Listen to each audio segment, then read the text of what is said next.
alustame siis täna Estbani ja Swedbanki ühise koostööprogrammi 3. koolitusega ja täna hommikuks nii huvitav teema nagu juriidika ja kogu see startupide investeeringuid saatev pool, mis kohati tundub väga keeruline, aga lihtsalt Peeter on siin selleks, et teha seda natuke lihtsamaks, arusaadavamaks ja meil on siin täna hommikul ka Triin.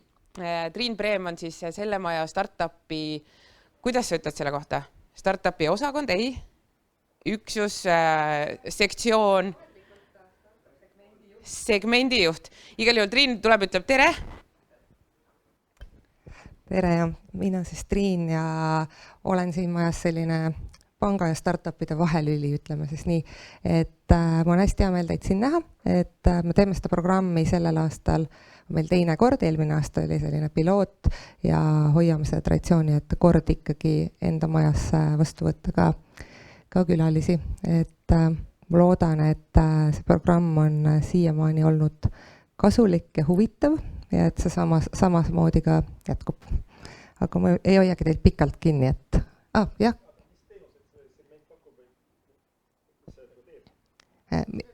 Mis tööd ma teen? Mu vastus on seal tavaliselt, et suhtlen inimestega ja saada nii meile.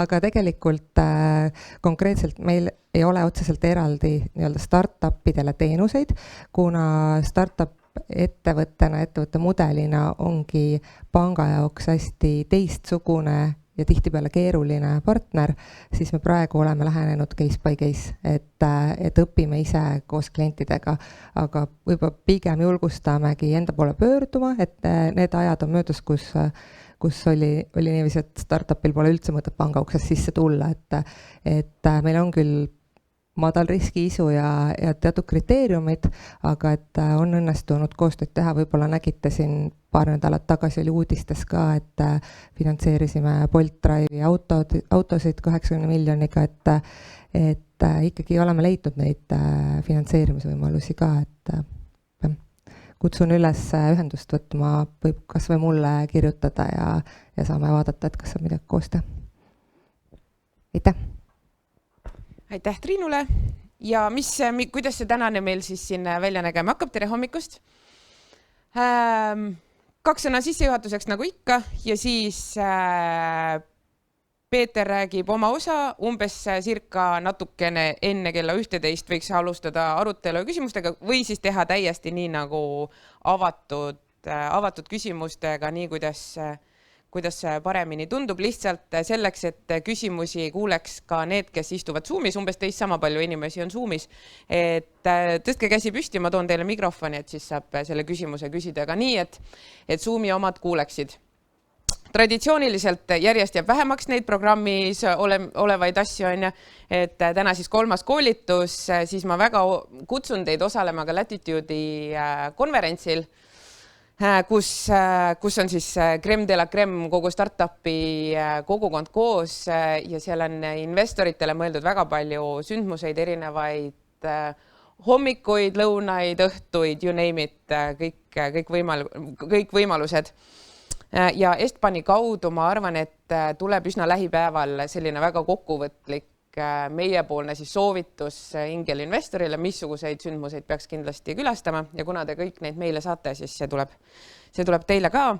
Siis 7. juunil, see on nüüd üks lisarida siia tekkis, et me võtsime selle Estbani juuni pitch event'i selle nii-öelda hooaja lõpusündmusest lahti ja lähme külla hoopis NetGroupile, kes on nüüd uus Estbani toetajaliige ja partner ja 7. juuni pärastlõuna õhtupoolik oleme siis NetGroupis, kuulame seal, mis nemad teevad ja kuulame ka meie startup'e pitchimas. Ja siis 14. juuni, natuke jällegi kerge muudatus on see, et me panime sinna Estbani uute investorite onboarding koolitus, mis on põhimõtteliselt kokkuvõte sellest, mis teil on siin 3 sündmusega või 3 koolitusega räägitud. Et kui teil tundub, et tahaks veel kuulata, siis enne seda hooaja lõpetamist on üks onboarding koolitus ja olete ka väga oodatud sinna Estbani investoritega networkima 14. juuni õhtupoolikul. Vot, ja siis tegelikult ma olen seda juba rääkinud, pärast programmi on teil kõigil võimalus jätkata ka selle aasta lõpuni Estbani liikmelisusega. Et põhimõtteliselt 4. juulil ma panen, kui te midagi ei ütle, siis ma tõstan teid hästi viisakalt niimoodi Estbani grupist välja. Kui te midagi mulle ütlete, siis saame ka teha nii, et te jääksite sinna gruppi sisse. Vot. Ja ma ei tea, kes eile meie sündikaadi top 10 startup'e kuulas? Ma nägin täitsa mitut teist. Väga vahva. Eile siis me valisime selle Latitude'i sündikaadi top 10-st. Lead-investorid nad ei suutnud teha otsust, et valida 3, valiti 4. Ja ma just siin enne Triinule ja Peetrule ütlesin, et siuke catch läks seal lõpuks lahti, et kes siis peaks sinna toppi jõudma ja kes ei peaks ja miks peaks ja miks ei peaks ja selline tore arutelu seal oli. Lõpuks me valisime siis 4, kellele tehakse due diligence, te nüüd kõik hästi teate, mis see tähendab. Ja due diligence'i sellele 4 liidid proovivad teha nädalaga. Ma soovin neile edu. Et kuidas seda sinna sisse mahutada, aga ilmselgelt see on väga siuke pinnapealne, et ei minda liiga sügavuti, et proovitakse leida need väga punased lipud, kui neid peaks seal olema. Ja põhimõtteliselt kehtib ikkagi seesama 5000 eurot on miinimumticket, on võimalus veel öelda, kes võib-olla soovib siit veel kaasa tulla selle võimalusega ja siis Latitude'i laval umbes samasugune stsenaarium juhtub, et antakse siis üle see syndikat, mis on praegu plaanis koos Tera Ventures'iga, ehk siis plaanime välja anda, kas me anname 1 miljoni või siis tuleb nii, et on circa 700 000 ja Estbani syndikaat paneb eraldi startup'i. Ei tea seda veel, et kuidas see läheb. Nii et väga, väga põnevad ajad. Vot, minu poolt kõik. Kui on küsimusi, minu mailid, telefoninumbrid, kõik teil on olemas. Kirjutage, joonistage ja annan siis sõna Peetrile üle. Peeter, palun. Sul on mikrofon. Näe, võtta see. Tere ka minu poolt. Ja Peeter Mõtskil olen mina. Ma olen advokaat. Tegelen enam-vähem täpselt 3 asjaga. IT, intellektuaalomand ja startupide corporate asjad. IT sellepärast, et enne seda, kui ma advokaadiks hakkasin, olen ma veerandsajandit päriselt IT põldu kündnud, programmeerimisest, webmasterdamisest kuni IT-teenuste juhtimiseni. Ja 2017 tegin väikse sellise kannapöörde oma karjääris ja otsustasin, et lähen tegelen selle paberimajandusega samade asjade juures. Ja advokaatidega on üldiselt niimoodi, et teil on võimalus neid kohata kas enne tehingut natuke aega või pärast tehingut pikalt. Et üks soovitus on see, et rääkige minu või minu kolleegidega, me kutsume advokatuuris kõiki advokaate kolleegideks, mitte ainult oma büroo töökaaslasi. Et rääkige soovitavalt enne, sellepärast et enne on see odavam ja võimaldab jamasid ära hoida, hiljem jamade klaarimine on keerulisem. Nüüd, enne kui te investeerima hakkate, kui teil on mingisugune äge startup on silma jäänud, teil Ivo rääkis, kuidas neid startup'e valida ja kuidas oma portfelli koostada ja Heidi rääkis, kuidas teha seda due diligence'i. Aga kui teil ei ole aega või oskusi due diligence'i teha, siis minu arust on nagu advokaadi pilguna vaadates on paar asja, mis on hästi olulised, mida selle investeerimisobjektiks või sihikule võetud idufirma juures silmas pidada. Esimene asi on see, et tehke kindlaks, et nad on intellektuaalomandi toonud ühingusse kokku. Et see ei ole asutajate käes, see ei ole mingite esialgsete võtmetöötajate käes, et see ei ole jäänud mingite, ma ei tea, kui prototüüpi arendas mingi ükskõik kas Eestis, Ukrainas või Indias asuv mingisugune arenduskontor, et nende käest on see intellektuaalomand ära toodud ja ühingusse pandud.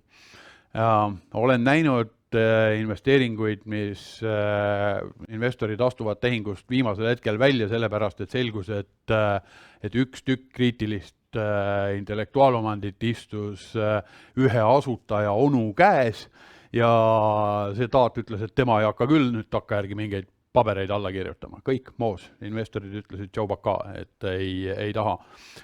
Kui omal ajal Skype'i müüdi, suure hurraaga müüdi eBay'le maha, Meg Whitman oli eBay tollane pealik, oli täiesti pöördes, tema peab Skype'i endale saama, saigi.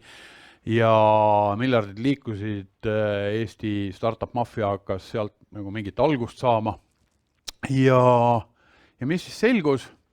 Veidi hiljem, kui seda taheti uuesti maha müüa, siis selgus, et aga üks tükk kriitilist IP-d istus endiselt Zenströmi ja Freeze'i mingi teise kompanii käes, sest see Skype'i corporate struktuur oli hästi-hästi keeruline, neil oli kehasid igal pool laiali, sest osa asutajaid olid USA-s tagaotsitavad ja neil oli vaja ennast laiali ajada ja nad olid litsentsinud mingisugust hästi olulist tükki ühest oma kehast teisele oma kehale.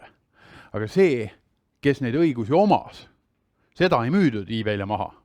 Ja siis oli niimoodi, et kui nüüd eBay hakkas Skype'i või sealt Skype'ist mingeid tükke uuesti nagu mehele panema, siis tehti uus due diligence ja leiti, et oot, aga see hind kukkus kolinal, siis tulid need samad Zenström ja Freeze tulid uue ringiga ja uute kaasinvestoritega tulid tagasi ja hiljem müüsid selle asja Microsoftile maha, nii et kuidas müüa ühte asja mitu korda on see, et jätta intellektuaalomand nagu oma poiste kätte.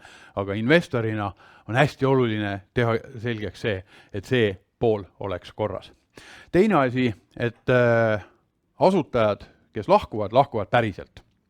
Et ka see on asutajate lepingutes või osanike lepingutes kirjas peaks olema, et mis saab siis, kui keegi kas enam ei viitsi või saab mingi sigadusega hakkama ja talle tuleb ülejäänud annavad talle kinga või sule sappa. Et kuidas saada tema käest kätte ka see osalus, sellepärast, et mingit rõõmu ei ole sellest endisest asutajast, kes nüüd nagu oma tööga ei panusta, aga ta istub seal cap table'is edasi, osanike nimekirjas on ta edasi, ei, sellest ei ole kasu, sellepärast, et isegi kui ta ei hakka vastu hääletama, siis ta on tüütus sellepärast, et on mingeid otsuseid, kus sul on vaja saada kõigi osanike seisukohad, ja kui ta lihtsalt ei ilmu välja, lihtsalt ei osale otsustamisel, jah, ka sealt on võimalik saada, aga see ajab protsessid pikemaks, et kuidas teha need otsuste vastuvõtmised niimoodi, et see üks osanik, kes lihtsalt käed rinnal risti kuskil palmi all istub, et kuidas ilma temata hakkama saada. Et sellepärast hästi oluline on see, et see lahkuvate asutajate lahkumine ka oleks päriselt lepingusse kirja pandud. Ja kolmas oluline asi vaadata, jällegi see puudutab ennekõike siis mitte investeerimislepinguid, vaid just nimelt selle ühingu, investeerimisobjektiks oleva ühingu osanike vahelisi lepinguid, et seal on siis sätted selle kohta, et investoritel on mingisugunegi kontroll selle üle, kuidas tehakse strateegilisi otsuseid, et senikaua, kui asi käib olemasoleva kinnitatud äriplaani piires, juhatus toimetab rahulikult, eks ole. Aga kui toimuvad mingid muudatused osanike struktuuris, kui toimuvad mingisugused äriplaani muutused, siis et nende osas peaks olema investoritel vetoõigus. Et need asjad peavad olema. Ja kindlasti nüüd lisaks nendele kolmele on üks asi, mida tuleb arvestada, on see, et sa võid saada, kõik kunistavad sellest, et tuleb üks sarvik ja me saame rikkamaks.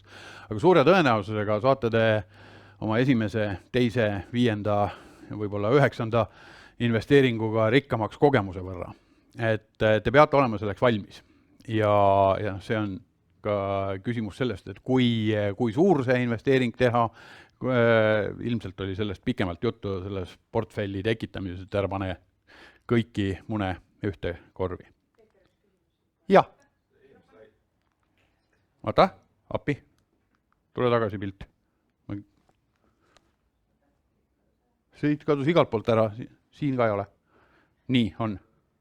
Ja lahkuvad asutajad lahkuvad päriselt. Kuidas seda kokku lepitud saada, et nad lõpuks selle lahkuja mingit kompensatsiooni saada sellest? Kuidas see kompensatsioon sellist kokku leppida? Ma jõuan selleni tagumises otsas, kui me käime korraks läbi need investeerimislepingute term sheet'id, aga hästi lühidalt ette on see, et on olemas nii-öelda good leaver, bad leaver klauslid, mis kirjutatakse lepingusse sisse. Okei, ma võin ette ka joosta. Ehk siis, kuidas nüüd käib see osaluste nii-öelda väljateenimine? Tüüpiliselt juurde võetavad meeskonnaliikmed, need saavad osalusoptsiooni, kui sa oled meiega mingisuguse X aega, nii-öelda hästi laialt levinud standardne lähenemine on 4 aastat, on see täieliku väljateenimise aeg, esimese aasta lõpuks saad veerandi välja teenitud ja sealt tiksub nagu iga kuu edasi, siis üks 48 kogu potist tiksub edasi, kuni 4. aasta lõpuks on kõik välja teenitud ja siis võid sa vahetada oma selle optsiooni, osalusoptsiooni võid siis realiseerida ja osanikuks saada, aga senikaua, kui sa oled optsiooni omanik, senikaua sa ei ole osanik, sul ei ole mingeid osaniku õigusi, sa ei saa hääletamisel osaleda, sa lihtsalt teed oma tööd ja ootad, et kunagi tekiks sul võimalus osanikuks saada. Nüüd asutajad on kohe algusest peale, on nad osanikud, aga neile pannakse siis lepingutesse sisse selline klausel nagu reverse vesting või ümberpööratud väljateenimine, kus loogika on see, et ma olen osanik, aga kui ma lähen ära enne selle väljateenimisperioodi lõppu, mis pannakse jälle see väljateenimisloogika tüüpiliselt samamoodi, 4 aastat 1-aastase klihviga, aga ta võib olla ka midagi muud. Et siis on nüüd see, et kui ma enne seda väljateenimisperioodi lõppu ära lähen, siis hinnatakse, kas ma olen hea lahkuja või halb lahkuja. Halb lahkuja olen ma juhul, kui ma saan sigaduste eest sule sappa või kui ma lihtsalt ütlen, et ma ei tea, ma lähen teise liivakasti mängima ja teiega on nõme. Ma ei viitsi enam. Siis ma olen halb lahkuja ja sellisel juhul on seal lepingus juba kirjas see, et kui ma lahkun halva lahkujana, jään ma kõigest ilma, ükskõik kui palju ma olen välja teeninud või mitte, ei huvita. Sellepärast, et ma ei pidanud kinni oma seda lubadust, et ma 4 aastat selles paadis koos teiega aerutan. Kui ma nüüd, kui juhtub, et ma lähen ära, tähendab selleks, et ma oleksin hea lahkuja, siis selle jaoks peab olema põhjus näiteks mingisugune tervisehäda, mis ei lase mul tööd edasi teha, või juhtus tõepoolest see, et ülejäänud asutajad investorite nõusolekul otsustasid teha sellise strateegia muudatuse, teha mingi pivoti, muuta äriplaani sellisel viisil, et minu unikaalne kompetents ei ole enam üleüldse vajalik ja mulle ei leidu enam siin majas lihtsalt mõistlikku rakendust. Et ka see on selline juhtum, kus ma võin lahkuda hea lahkujana. Ja hea lahkuja saab siis õiguse oma väljateenitud osa kas omandada, need, mis on veel välja teenimata või tühistatakse ära, või siis ostetakse talt see väljateenitud osa turuhinnaga, hetkel olemasoleva turuhinnaga välja. Aga halb lahkuja läheb tühjade taskutega. Oleme nagu aru saanud, et ingelinvestorid tegelikult ettevõtte äris palju kaasa ei räägi, et nad on rohkem tagapingil, aga siin on kirjas, et nad võiksid nagu strateegia muutusi kontrollida ja kas see on ka hea, kui tegelikult investorid hakkavad nagu ütlema, et seda teeme, seda me ei tee, et kes võtab vastutuse? No pigem on siin see, et sa räägid nagu, see ongi, kui palju sa saad kaasa rääkida, et jah, selles päris alguses ei tule ühingule mingisugust nõukogu ja sellist juhtimisstruktuur hoitakse hästi lihtne.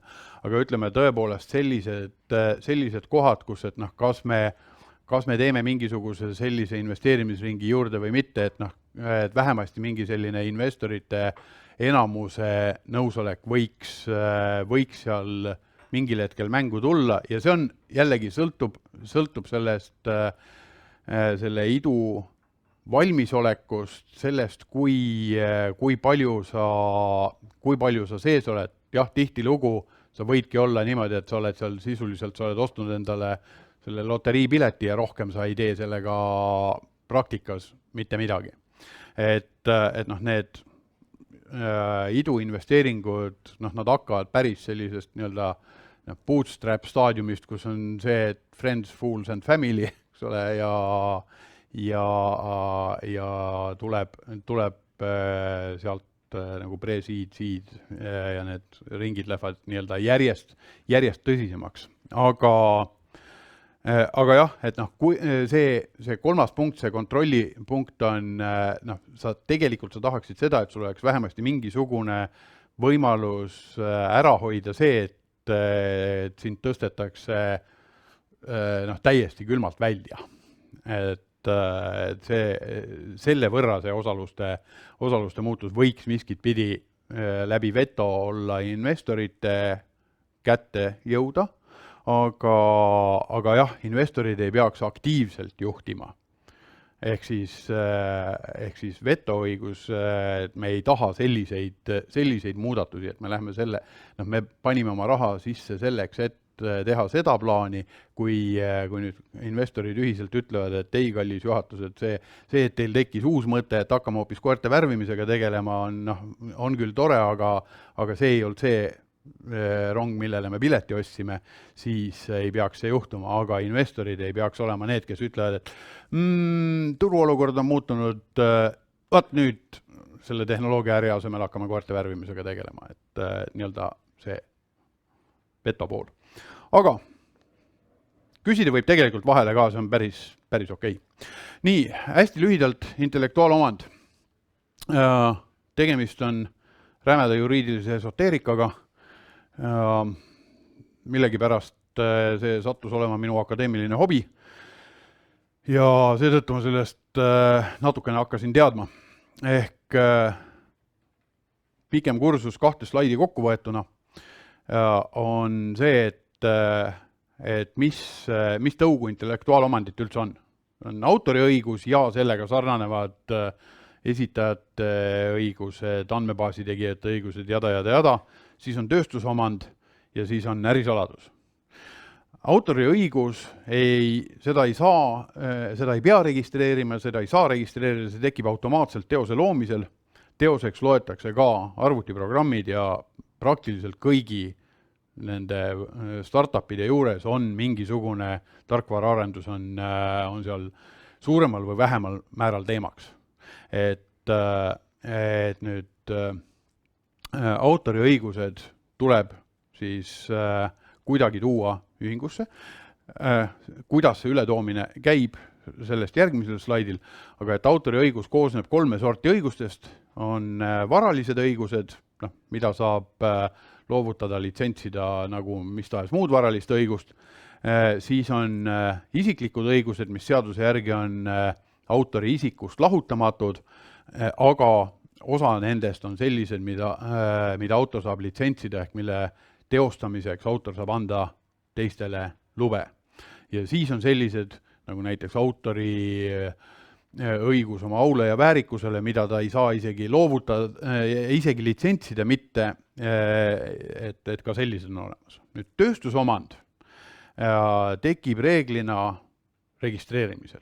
On erandeid, aga reeglina käib läbi registreerimise. Ehk siis meil on mingi leiutis, ma tahan sellele patenti või kasulikku mudelit võtta, taotlen selle registreerimist, kui see taotlus rahuldatakse, siis ma saan kuskil mingis riigis vastava õiguskaitse. Tööstusdisaini lahendused kaitsevad siis asja väliskuju, kaubamärk, tähiseid, millega ühe või teise tootja, pakkuja kauputeenuseid teiste omadest eristatakse, domeeninimed. Ja kolmas asi, mis tinglikult võiks ka sinna intellektuaalomandi alla käia, on ärisaladus. Ja teda nii-öelda klassikaliselt päriselt puhtaks intellektuaalomandiks ei loeta, aga ta kuskile kasti, teda ei ole päris eraldi mõtet käsitleda, et siia alla tõsta. Ja see ärisaladus on siis selline teave, mis vastab 3 tunnusele. Esiteks, ta on salajane, teiseks, tal on kaubanduslik väärtus selle tõttu, et ta on salajane, ja kolmandaks, selle salajas hoidmiseks on tema õiguspärane valdaja mingeid meetmeid võtnud. Et noh, millised need on iseküsimus, aga senikaua, kuni need 3 parameetrit on olemas, siis senikaua on ärisaladus kaitstud mitte ainult lihtsalt nende meetmetega, vaid ka seadusega. Nüüd, küsimus. Kui palju IT ja startup firmadel üldse neid autoriõiguseid on, et kas siin näiteks Boltil, Pipedrive'il on neil üldse mingeid erilisi selliseid leiutisi, mida teised ei saa kasutada? Nii, autoriõigus tekib teostele, leiutisi kaitstakse patentidega, see on puhas tööstusomandi rida. Et kui ma leiutan mingisuguse programmis ma ei leiuta, programmi ma kirjutan, sest see on kokku lepitud, et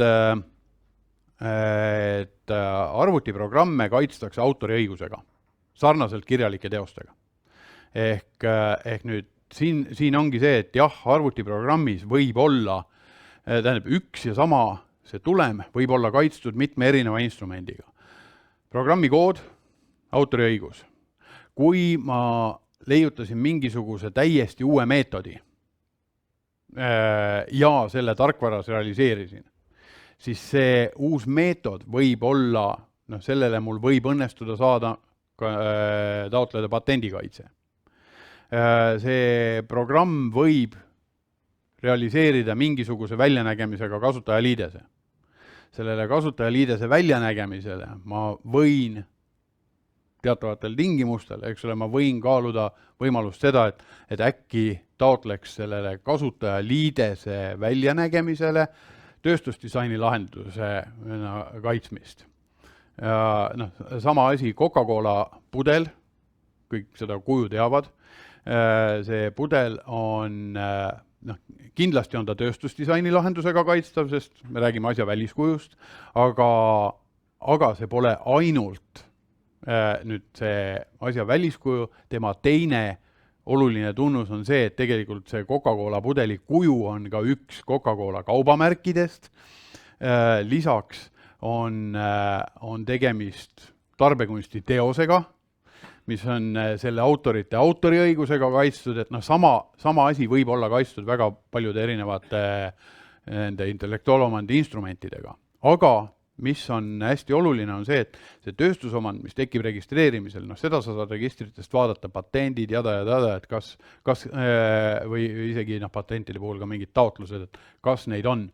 Aga kuna autoriõigus tekib teose loomise hetkel, ma kirjutan jupi koodi ja mul on tekkinud juba sellele autoriõigus. Ehk see tähendab seda, et kõik need vennad ja õed, kes on su koodi kirjutanud, nendelt sa pead need õigused lepingutega kätte saanud olema.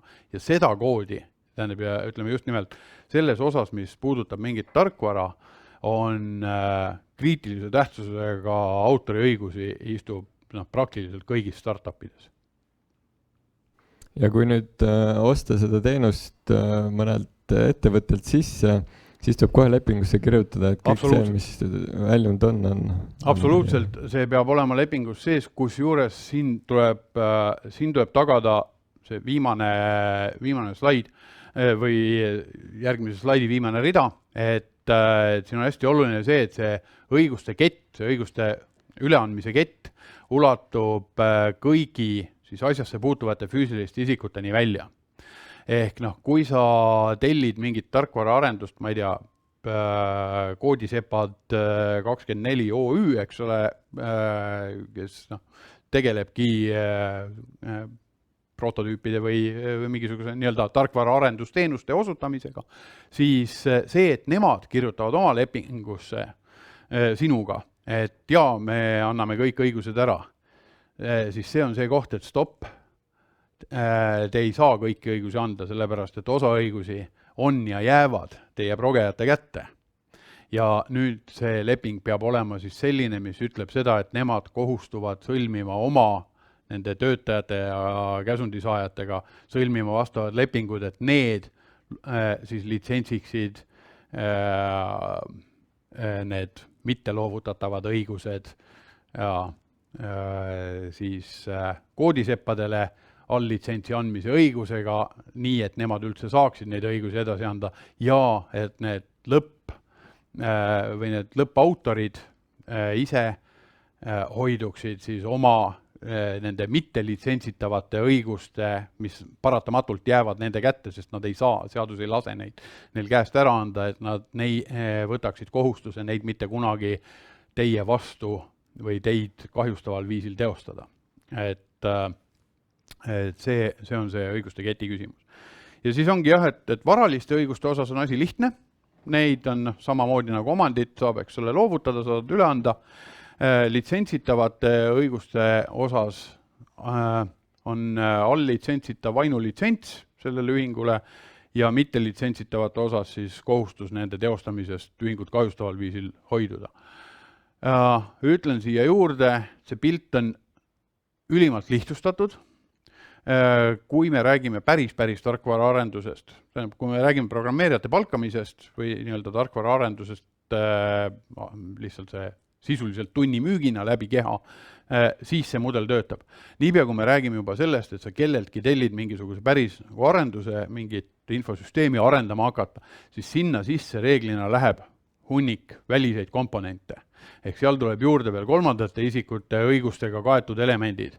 Nende sinna kaasamine toob veel omaette teema ehk sellesse mida rohkem intellektuaalomandi põhine see investeerimisobjektiks olev ühing on, seda hoolikamalt tasub selgeks teha, et selles osas on paberimajandus korras.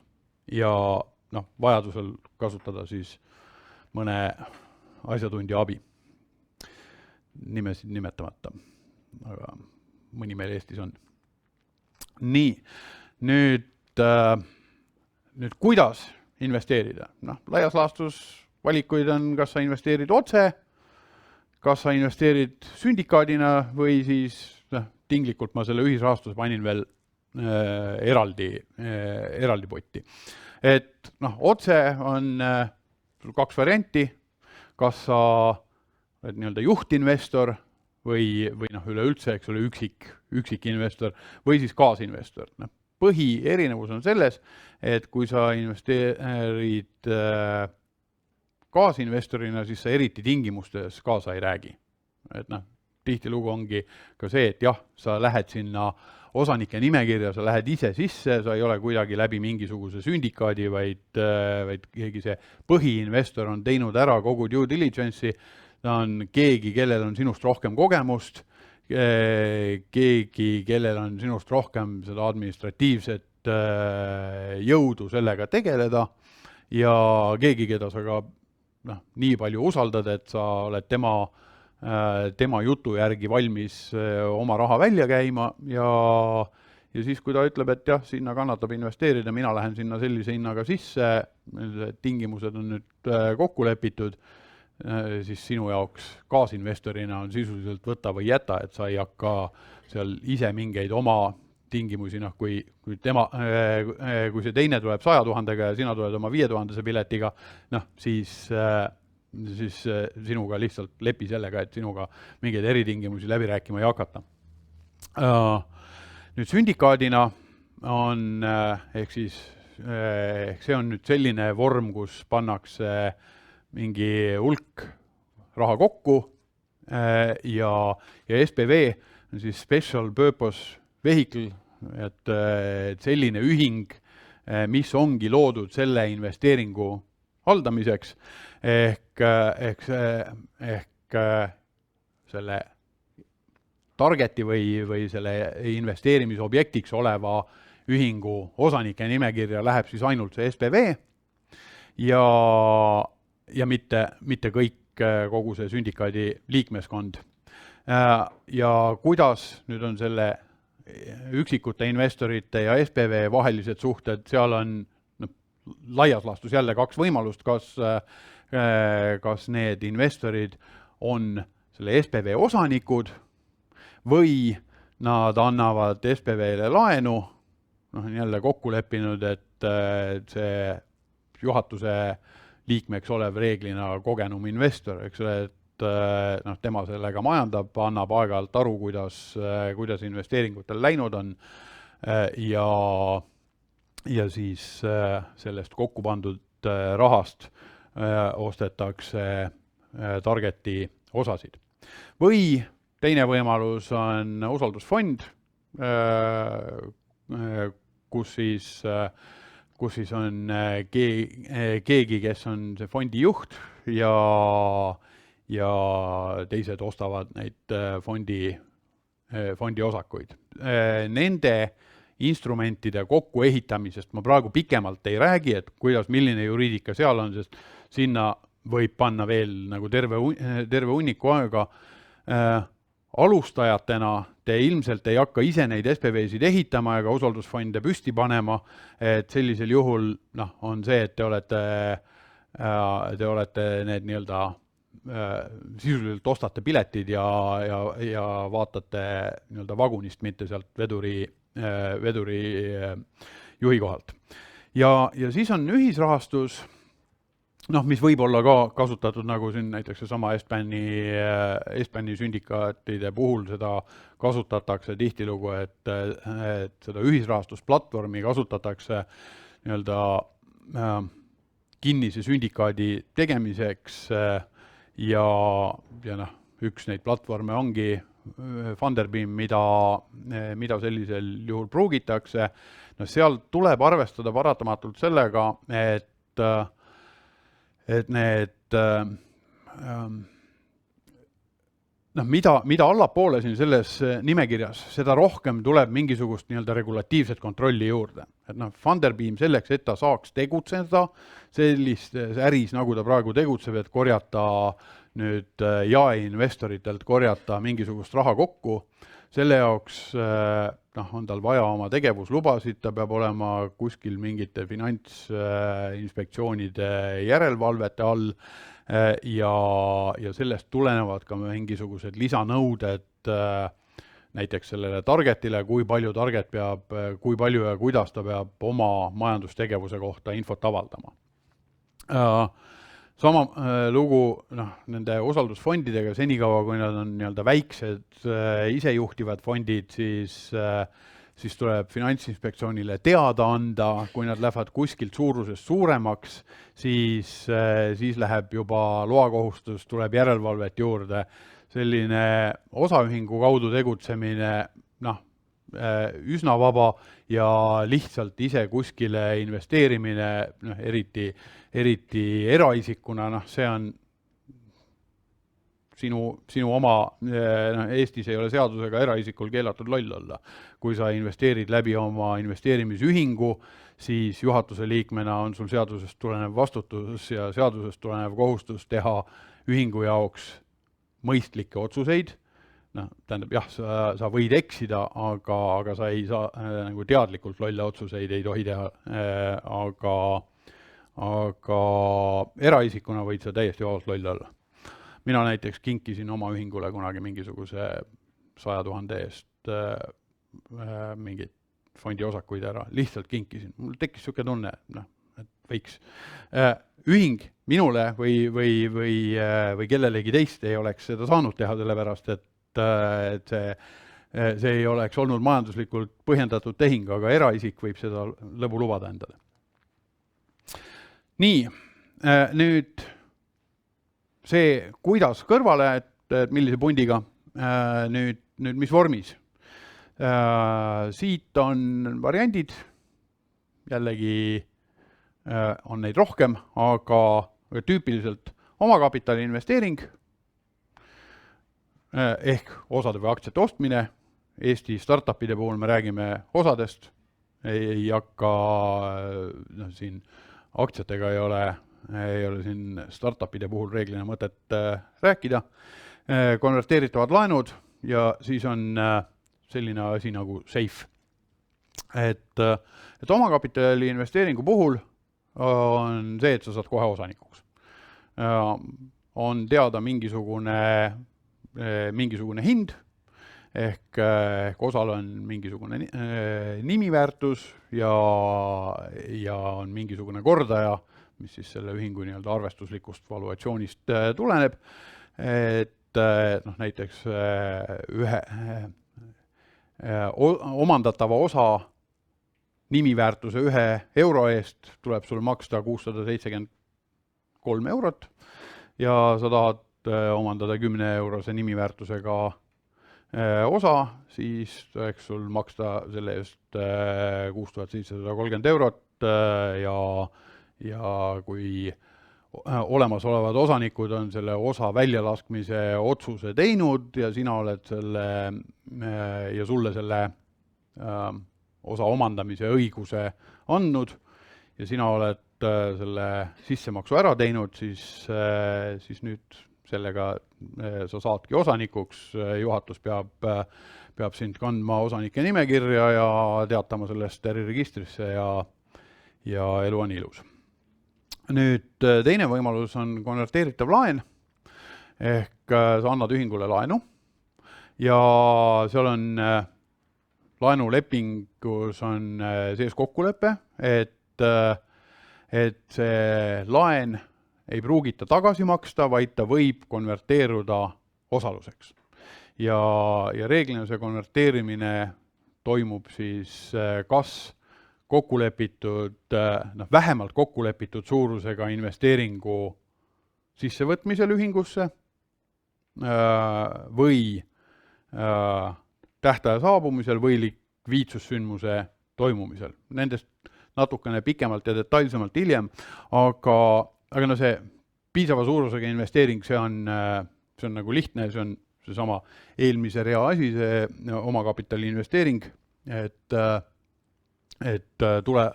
teie tulite praegu nende konverteeritavate laenudega, tulite sisse selleks, et ühingul oleks seda raha, mida põletada senikaua, kuni nüüd päris investeering sisse tuleb. Teil on kokkulepe, et see päris investeering peaks tulema plaanitud näiteks enne järgmise aasta lõppu ja olema vähemalt summas 2 miljonit eurot. Nüüd kui see juhtub, see investeering tehakse ära sellises mahus ja sellisel tähtajal, siis konverteeritakse ka teie laenujäägid koos neilt arvestatud intressiga, konverteeritakse osaluseks ja reeglina on seal sees ka mingi kokkulepe discoundi või hinnasoodustuse kohta, et kui need uued investorid, seesama, kes 2 miljonit kokku tõid, kui need tulevad sisse näiteks hinnaga 1000 eurot nimiväärtuse euro kohta, siis kuna teie võtsite selle laenu andmisega, võtsite nagu mingisuguse riski ja te panite oma raha varem, siis on seal kokku lepitud teie jaoks mingisugune hinnasoodustus, et teie laenujäägid konverteeritakse mitte hinnaga 1000 eurot euro kohta, vaid näiteks 900 või 800, mis see kokkulepe parasjagu olema saab. Ja kolmas võimalus on siis likviidsussündmus, mis võib olla likvideerimine, kus lihtsalt see, mis on, jagatakse ära. See likviidsussündmus võib olla ka see, kus ei toimu mitte raha tõstmist, vaid näiteks ostetakse kogu see ühing kõige saba ja karvadega, Google ostab ära, eks ole, et siis ei teki sellist kapitali suurendamist, vaid ongi, makstakse asutajatele ja olemasolevatele investoritele välja, aga mida nüüd need konverteeritava laenuandjad teevad, et siis on ette nähtud, et vahetult enne selle likviidsussündmuse tehingu lukkulöömist või lõpuleviimist tehakse konverteeritava laenu andjad osanikeks nendel kokkulepitud tingimustel ja siis likviidsussündmuse käigus saadav raha jagatakse proportsionaalselt ka neile laiali. Ja siis on kolmas asi, on SAFE, mida Anu, oskad sina öelda, minul isiklikult ei ole SAFE-idega liiga palju kogemust, palju Estbani praktikas nagu see SAFE Eestis pruugitud on? vähe, aga nüüd järjest on hakanud rohkem tulema ja võib-olla Eesti enda startupid on rohkem selle convertible'iga harjunud, aga Läti, Leedu, ka Soome, igal juhul see tuleb järjest rohkem, nii et peab rääkima. Jap, et Safe on siis Y Combinatori poolt välja mõeldud Simple Agreement for Future Equity ehk tulevase omakapitali või lihtne leping omakapitali omandamiseks tulevikus. Ja ta näeb natukene oma toimelt välja samamoodi nagu konverteeritav laen selles mõttes, et ma annan raha sisse, mul on kokkulepe, et ma osanikuks saan siis, kui juhtub mingisugune sündmus tulevikus, aga teda ei loeta laenuks, vaid ta on nii-öelda ette makstud osakapitali sissemakse ja see on nüüd see pool, mille osas ma ei hakka praegu isegi teesklema, et ma liiga hästi tean kogu seda raamatupidamise poole, et kuidas mingeid asju raamatupidamises kajastada. Ma tean, et Safe'i laenuna ei kajastata, teda kuskile tekitatakse omakapitali sinna omakapitali ridadele tehakse eraldi mingisugune rida juurde, aga sorry, ma seda poolt see, kuidas asju raamatupidamises õigesti kajastada, seda teavad teised inimesed, mina seda ei tea. Aga jah, et see Safe leping nii-öelda juriidiliselt on täiesti lihtne, mis ongi, et seal ei ole sisse toodud seda üleüldse seda võimalust, et see laen kunagi võib-olla mingitel tingimustel sulle tagasi makstakse, sest ta ei ole laen. Et see on samamoodi nagu osaluse ostmine, kus sa ostad ennast osanikuks ja kui nüüd see kooperatiiv läheb kõige täiega alla vett, sellisel juhul sa oled rikkam kogemuse võrra. Safe'i puhul on tegelikult see asi samamoodi, kui see investeering toimub, siis sa saad osanikuks sarnaselt konverteeritava laenuga, et nii-öelda kolm instrumenti, mis selle jaoks on. Ja siis on meil sellised asjad, mis nendes investeerimise lepingutes on kindlasti sees, miks ma siin neid ingliskeelseid kogu aeg kasutan, on see, et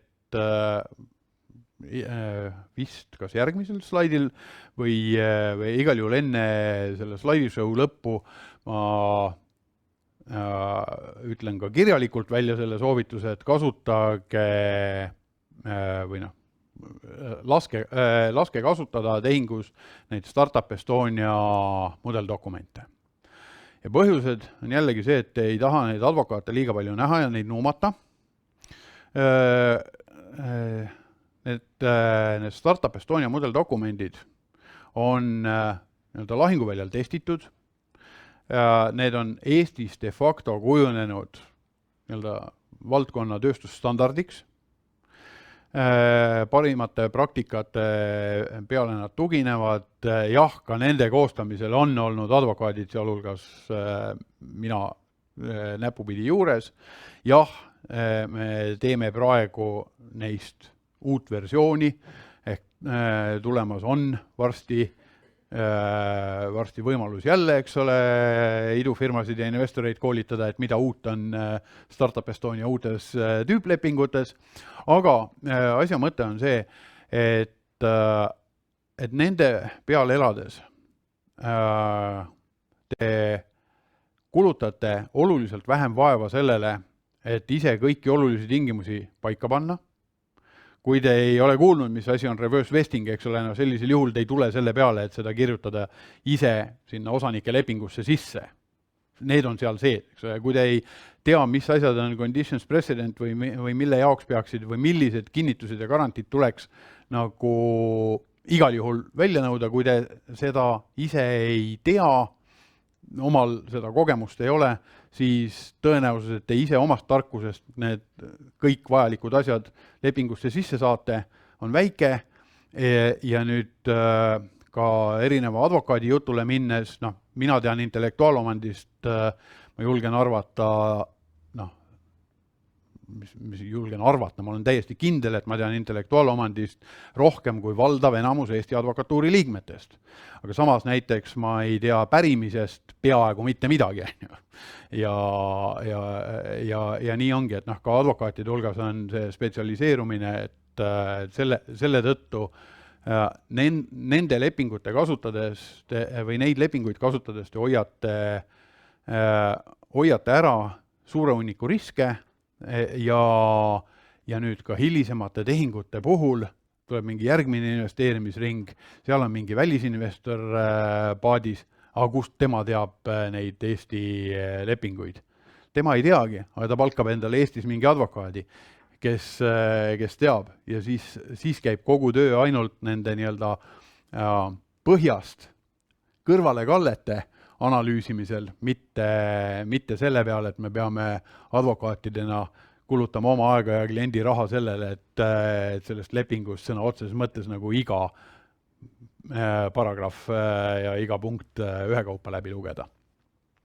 Aga okei, siis need mõned olulised ja tagasi sinna juurde, et need Startup Estonia lepingud arvestades, et investorid võivad tulla ka välismaalt, siis need lepingud on, sellepärast on nad valitud, valikuline otsus oli, et need tehaksegi inglise keeles, just tuleb sellega hakkama saada.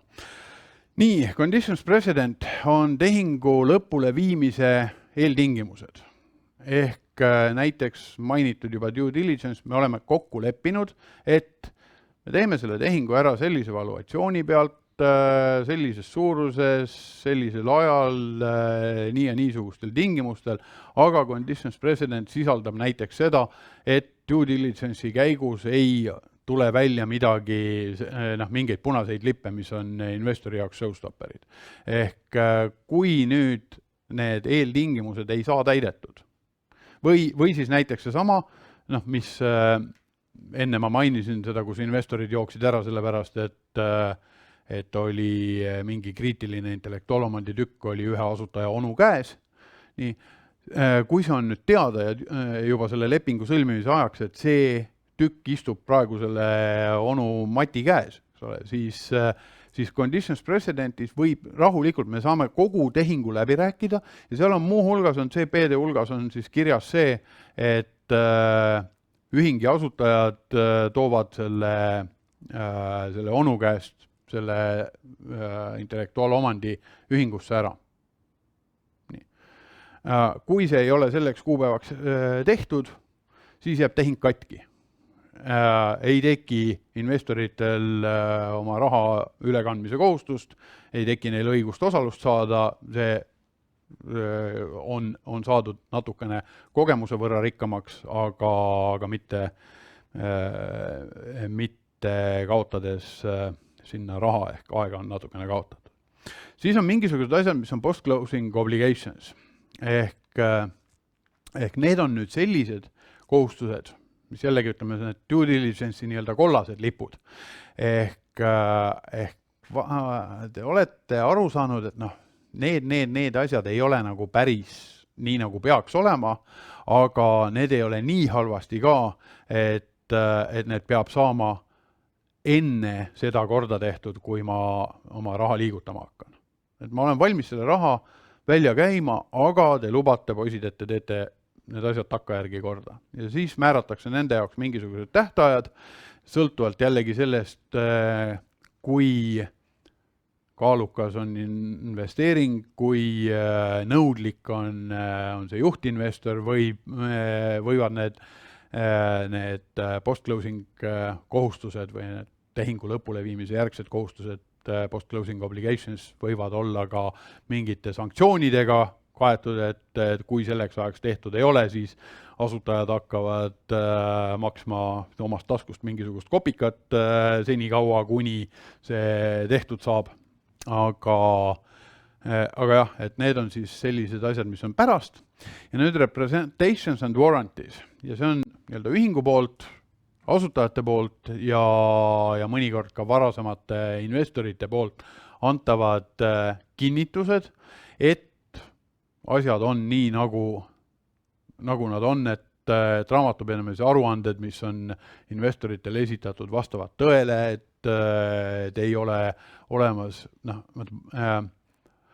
see, et mingisugused asjad on olemas, seda on lihtne kontrollida, aga mingite asjade puudumist, selle kohta saabki minna ainult läbi kinnituste ja garantiina. Näiteks ma võin nii-öelda asutajana, investeeringuid otsiva asutajana, ma võin anda kinnituse selle kohta, et meie ühingu selles innovatiivses tarkvaratootes, et selle intellektuaalomandiga on kõik korras, et see ei riku ühegi kolmanda isiku õigusi ja et meid ei ole ükski kolmas isik hagenud või ähvardanud hageda oma õiguste rikkumise eest. Mitte kuskilt ei ole, muul moel ei ole teil võimalik seda teada saada, et seda toimunud ei ole, eks ole, sest te ei saa käia läbi kõiki maailma kohtumajasid selleks, et uurida välja, et kas keegi äkki on seda minu startupi hagenud. Aga isegi see, kas keegi on äkki ähvardanud hageda, see ükski kohtumaja ei tea sellest. Aga võib-olla, minule on mingisugune e-mail tulnud, et kui see pull ei lõpe, siis me lähme kohtusse, aga ma unustasin seda investoritele öelda, eks ole. Ja nüüd minnaksegi kohtusse ja nüüd tekib kogu see minu innovatiivsel tarkvaralahendusel põhinenud äriplaan kukub kokku, investorid on raha sisse pannud, omandanud osaluse ja mis nüüd saab, eks ole, ja see on nüüd see koht, kus on see, et asutajad ja või ühing annavad kinnitused mingite asjaolude kohta, et need asjad on meil niimoodi ja juhul, kui nüüd selgub, et ei ole, siis on investoritel võimalus nõuda mingit neile tekkinud kahju hüvitamist, sest see ühingu väärtus kukkus, eks ole, saab arvutada välja selle kahju suuruse, siis on võimalik seda kahju hüvitamist ka tagasi nõuda. Et see on, need on ka, ütleme, sellised asjad, mis võiksid olla. Ja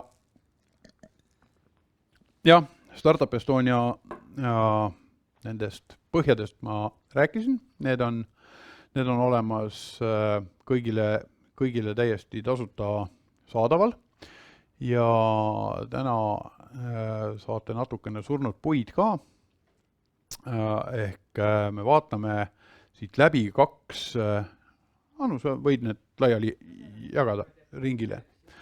Just, et siin on kaks term sheet'i, on omakapitali investeeringu term sheet ja konverteeritava laenu term sheet. Term sheet on sisuliselt eelleping, aga teeme 5 minutit, saate võtta endale, kuni need paberid liiguvad, saate ka võtta endale, kes tahab kohvi, kes tahab vett. Ja siis 10.08 jätkame.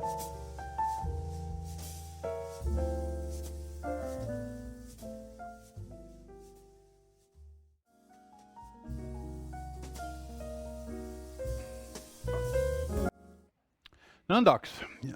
Lähme edasi, meil on umbes täpselt pool tundi ja kaks term sheet'i, mis korra läbi vaadata. Et nüüd, mis loom see term sheet üldse on, ta on nagu selline eelleping või kokkuleppe põhiliste lepingutingimuste kohta.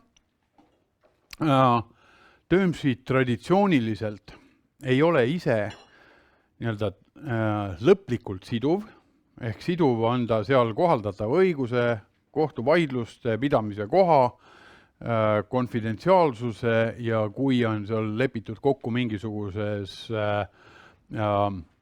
eksklusiivsuses või selles, et me teistega senikaua seda tehingut või sama tehingut ei aruta, kuni me oleme selle tehingu kas lõpule viinud või otsustanud selle katki jätta. aga need põhiosad võivad kõik veel asjaolude täpsemal selgumisel muutuda. Ja noh, tüüpiline see protsess käibki niimoodi, et kõigepealt toimub mingisugune nii-öelda rääkimine, siis saadakse term sheet'i põhitingimused kirja ja nüüd, kui term sheet on paigas, nüüd algab mingisugune due diligence, nüüd algab päris tehingudokumentide läbirääkimine ja ettevalmistamine, kogu see pool tuleb siis juurde ja sellel hetkel, kui siis lõpuks on due deal tehtud ja tehingudokumendid allkirjastamiseks valmis, siis need allkirjastatakse ja siis hakkavad liikuma ka päris rahad. Aga selleks, et mitte tulla kogu aeg näiteks uuesti tagasi mingi valuatsiooni juurde või selle juurde, et kuidas me teeme, mis me paneme selle konverteeritava laenu tähtajaks, et need asjad on seal term sheet'is kirjas, et kui me selle tehingu teeme, me kavatseme selle teha ilmselt nendel tingimustel. Aga kas me selle tehinguga jõuame lõppu või ei, selgub veel hiljem. Ja teil on nüüd kõigil olemas, te võite sinna peale sodida, et seda laadi need ka välja näevad. Kõik need Startup Estonia põhjad on siis säärased, kus saab täida lüngad, neid nii-öelda peenes kirjas punkte ümber teha väga palju ei ole mõtet, vähemalt siis, kui sa ei tea täpselt, mida ja miks sa teed. Ehk jah, vahel on vajadus ka neid peenes kirjas olevaid või nii-öelda lünkadest väljapoole jäävaid osi muuta, aga siis on abiks professionaalset abi kaasata. Founderid on alati neis investeerimislepingutes osalised.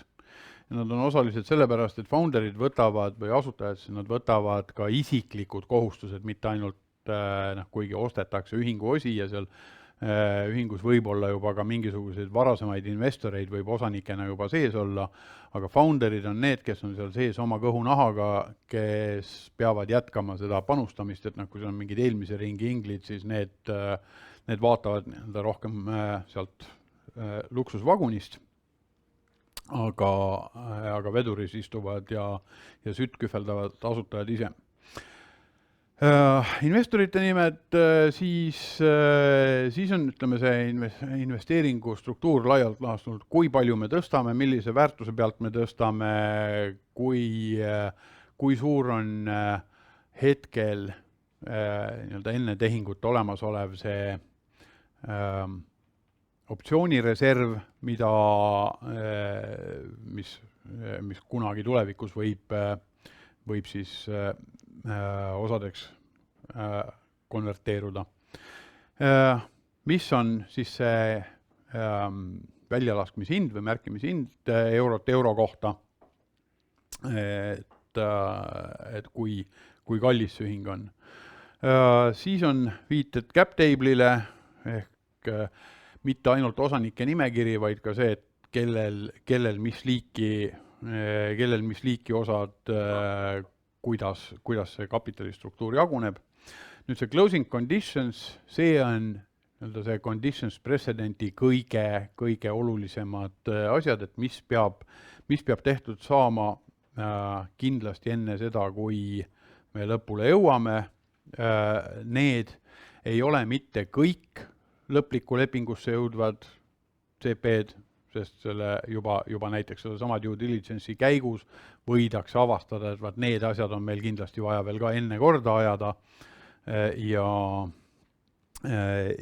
siit lähme edasi. Mis on kavandatav tehingudokumentide allkirjastamise aeg ja mis tüüpi väärtpaberiga või selle oma kapitali instrumendiga tegemist on. Et siis tüüpiliselt siin see standardsõnastus on, et uued eelisosad, mida loetakse siis ranking senior to all existing shares of the company, ehk siis kõikvõimalike, see seniority on see, et ta on kõikvõimaliku nende likvideerimisjaotise väljamaksmisel alustatakse nendest, kes viimasena tuli, see tuli reeglina sisse kõige kõrgema hinnaga, nemad saavad reeglina esimesena oma poti kätte ja kui midagi jääb jagamiseks varem tulnud investoritele, siis saavad need ja kui pärast neid jääb veel midagi asutajatele, nemad saavad kõige viimasena. Nii, siis on see liquidation preference, on jälle erinevad need likvideerimise eelisjaotise tingimused. Mõnikord inglid leiavad, et tead, me ei hakka asja keerulisemaks ajama, me ei lähe üleüldse praegu kuskile mingit, et likvideerimisel osaleme asutajatega samas potis, et toome selle eelisjaotise asjad mängu siis, kui tuleb mingisugune juba suurem investeering sisse. Praktika nii ja naa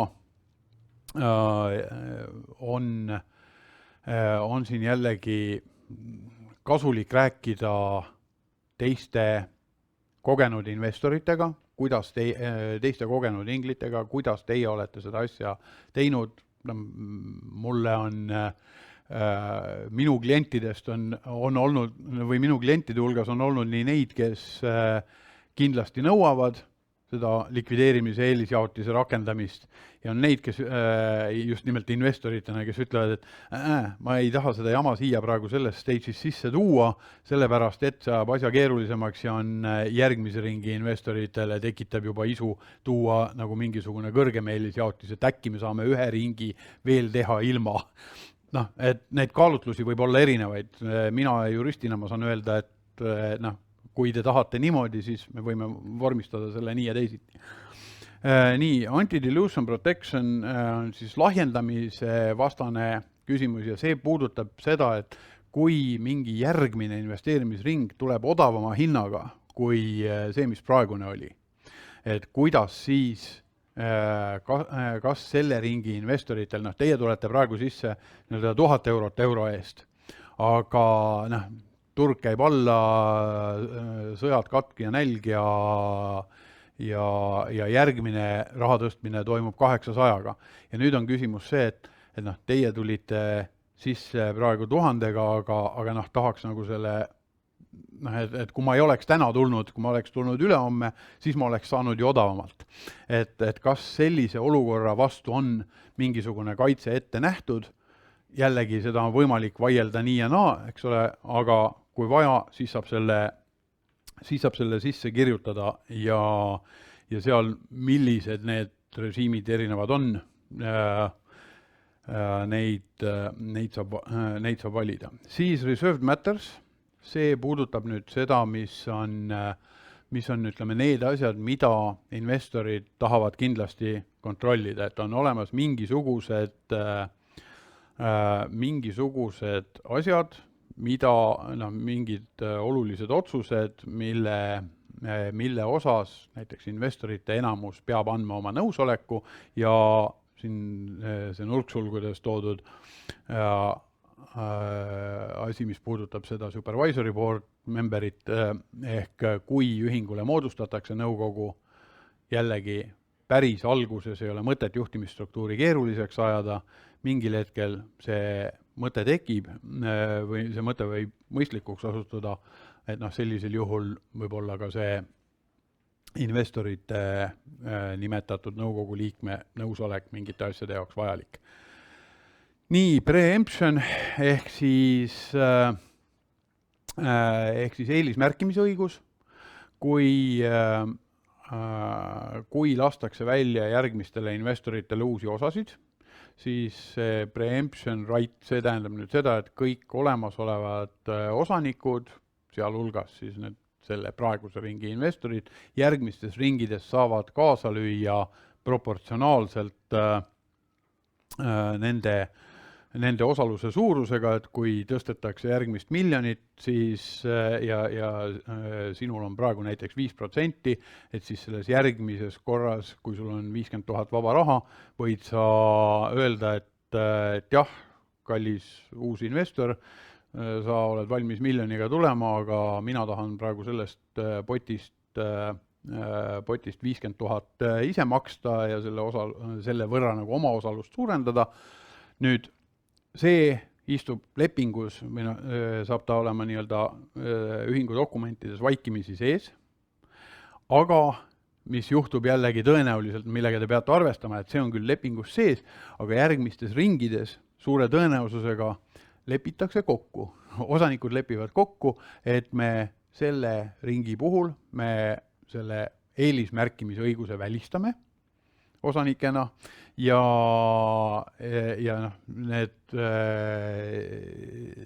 need, kes siis lõpuks investeerivad, et need lepitakse enne seda tehingu lõpuleviimist kokku, et see ei saa reeglina toimuma või vähemasti nii palju, kui mina olen seda näinud, istub praktiliselt kõigis neis uue ringi lepingutes istub sees see, et osanikud välistavad oma selle eelismärkimisõiguse, et tehing oleks võimalik viia, me teeme paberid valmis ja siis ei uju keegi enam kuskilt välja, et kui keegi nüüd tahtis selles ringis kaasa investeerida, siis ta sisuliselt osaleb juba selle term sheet'i raames või äärmisel juhul enne lõplike tehingudokumentide valmimist indikeerib oma huvi, aga mitte see, et kui nüüd on tehingudokumendid on juba lukus ja siis ujub välja kuskilt mingi eelismärkimisõigust omav osanik ja siis me teeme kõik, hakkame seda cap table'it ümber joonistama, seda keegi ei taha. Nii, right of first refusal on ehk ROFR on siis selline õigus, mis on see eelisostuõigus, ehk kui mõni olemasolev osanik tahab oma osa kellelegi kolmandale, ehk siis kellelegi, kes veel ei ole osanik, võõrandada, siis kõik olemasolevad osanikud jälle proportsionaalselt oma osa suurusega võivad panna käe vahele. Go sale ehk tag-along õigus, mis annab investoritele õiguse nüüd, kui mõni osanik või tähendab mõni asutaja on siin, aga see võib jälle olla laiendatud, et mitte ainult asutajad, vaid ka muud osanikud, aga tüüpiliselt on ta pandud asutajatele, et kui mõni asutaja tahab oma osast osa ära müüa, siis võib tulla ka mõni selle ringi investor ja öelda, et okei, et asutaja tahtis müüa nii palju, aga ma tahan proportsionaalselt selles nii-öelda secondary roundis kaasas olla ja oma osast samuti rahaks teha. Siis drag-along on see, et kuidas väikseid osanikke jõuga müüma sundida. Kui meil on laual see, et Google ostab meid 10 miljardiga ära, aga siis istub kuskil mingisugune väike osanik, kes ütleb, et 10 miljardit on vähe, ma tahan rohkem, ma tahan 12, siis see drag-along annab võimaluse ülejäänud osanikele öelda, et ei huvita.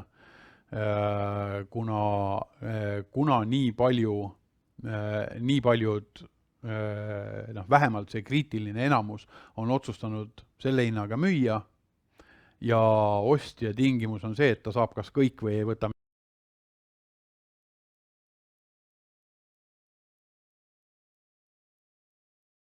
mitte midagi, siis see, et sa tahad saada 12 miljardit või oma selle osa 12 miljardist, mitte 10-st, meid ei huvita. Me ülejäänud oleme 10-ga rahul ja nuta või jäta, aga sina müüd kaasa. Siis on asutajate kohustused, noh, mis on see, et tüüpiliselt on see juba tehtud, aga noh, ütleme, kui sa oled esimene ingel, siis võib-olla ei ole asutajad teinud veel korralikke neid konfidentsiaalsus ja konkurentsikeelu ja intellektuaalomandi üleandmise ja kõiki neid lepinguid, noh, paneme need sinna ka sellesse term sheet'i sisse, et need olgu tehtud.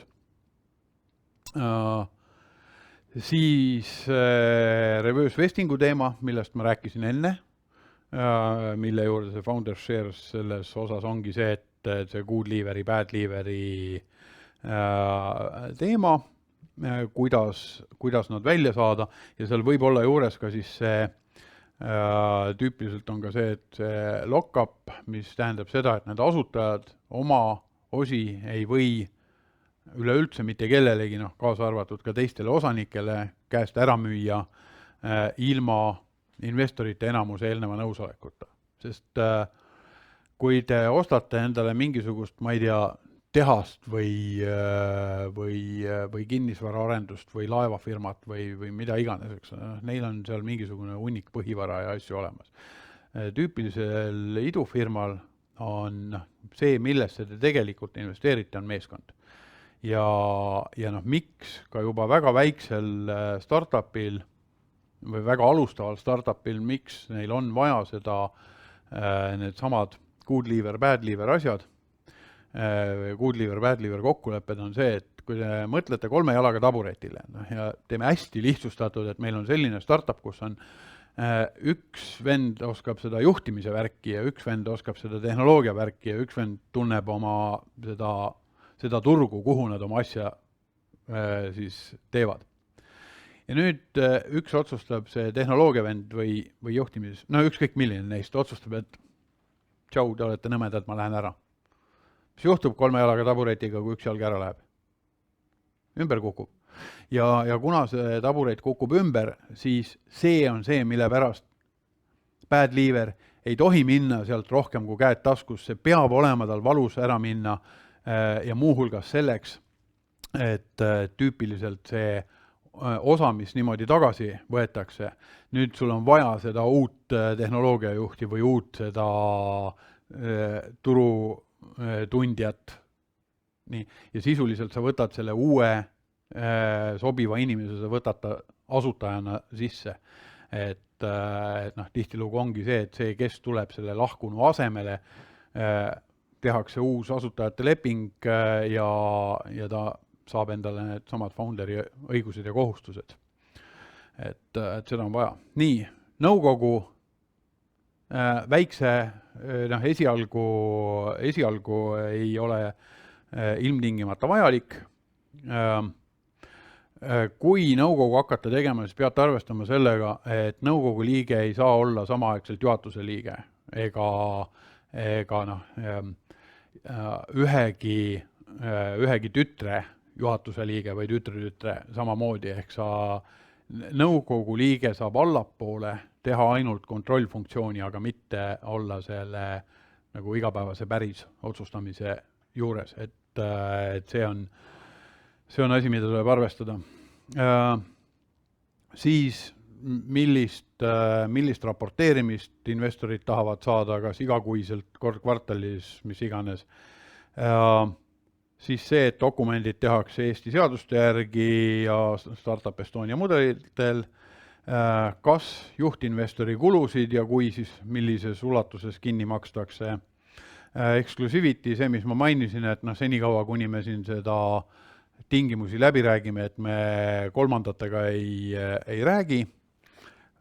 Konfidentsiaalsus, siin võivad olla sees erandid, mis ütlevad seda, et juhtinvestori poolt heaks kiidetud potentsiaalsetele kaasinvestoritele võib infot avaldada ja samamoodi näiteks see exclusivity võib olla piiratud, et välja arvatud selles osas, et founderid võivad käia ja otsida potentsiaalseid kaasinvestoreid selle sama diiliga liituma. Non-binding, et tehing, et need term sheet ei ole siduv senikaua, kuni see päris tehingudokumendid sõlmitud ei saa, kohaldatav õigus, kohtualluvus ja nii, selle term sheetiga saime ühele poole. Nüüd teine on siis see konverteeritava laenu term sheet.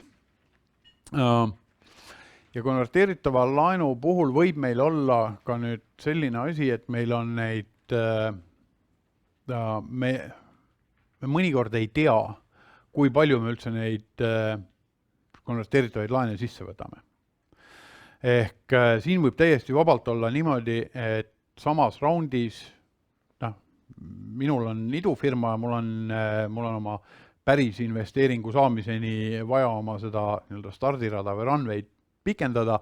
Ma räägin sinuga läbi, et äkki saaks mingi 20,000 ja me lepime sinuga kokku ja ma räägin veidi hiljem räägin sinuga läbi, et äkki saaks mingi 10,000 ja siis ma räägin Anuga, et ta teab seal seda Estbani, et äkki mõnelt tema sõpradelt saab sealt nagu mingisuguse 50 juurde. Ja nüüd on see, et ma iga ühega neist olen nagu sõlminud eraldi lepingu ja ei tule sellist asja, et siin on kõik ühes lepingus need kõik korraga kirjas. Aga et siis on mõistlik panna mingisugune, mis me kavatseme, kui palju me üldse nagu kokkuvõttes kavatseme, et selles mõttes paratamatult on see equity investment või omakapitali investeering nagu see läheb ikka nagu sellise nii-öelda kohe lõpliku tehingu peale, aga siin võib tekkida veel see, et sul see ei tulnud see investeering ma lootsin küll, et me saame 2023 selle miljoni sisse toodud, aga praegu tundub, et 2023 ei saa, et meil on vaja veel vahepeal juurde võtta ja meil mõnigi kord võib jääda see konverteeritavate laenude võtmine niimoodi jupikaupa kestma, et seal ma olen näinud ka sellist struktuuri, kus näiteks seesama discount ongi kokku lepitud juba selle konverteeritava laenu ringi kokkuleppimisel. Osanikud määrasid, et fine, me teeme selle asja niimoodi, et discount on meil juuni lõpuni, on discount siis 25%, juunist kuni aasta lõpuni on ta 20%, järgmise aasta esimesel poolaastal 10%, järgmise aasta teisel poolaastal discounti ei ole, et me järgmise aasta lõpuks peame igal juhul selle päris investeeringu ära tegema. Ja sul on nagu tingimused ette teada, mille sa saad ka nendele potentsiaalsetele laenuandjatele välja käia, et ise tead, et millal nüüd sisse tuled, et kui sa tuled varem sisse, sa võtad kõrgema riski ja selle riskipreemia sisuliselt see discount ongi. Ehk see discount on nüüd see koht, mis määrab ära selle, et kui nüüd see päris investeering tuleb 1000 eurot euro pealt ja sinu discountiks on määratud 20%, siis sina oma laenu jäägi ulatuses iga 800 euro eest saad 1 euro nimiväärtust. Kui need päris selle lõpliku või selle kvalifitseeruva investeeringu tegijad ostavad kallimalt. Siis on intressimäär, et kui palju su laenujääk aastas juurde kasvab. Investor maturity on siin selle ringi investorid ja siit tekibki nüüd see, et kust ma tean, kes need on, et sul on vaja seda infot, sa pead ühingu juhatuselt nõudma, et see sulle nagu avaldaks, et kui ma lähen Anu juurde jutuga, et kuule, et ma tahaks veel selle 50, siis Anu teeks targasti, kui ta küsiks, kas selles raundis, kes juba veel on, et siin on üks 20 ja 30, et siin on juba 50 ees, et muidu ma mõtlesin, et ma olen ise nagu, olengi kõige otsustaja, aga nüüd ma olen ainult nagu see pool otsuse tegijast. Maturity date ehk laenu tähtaeg, jap.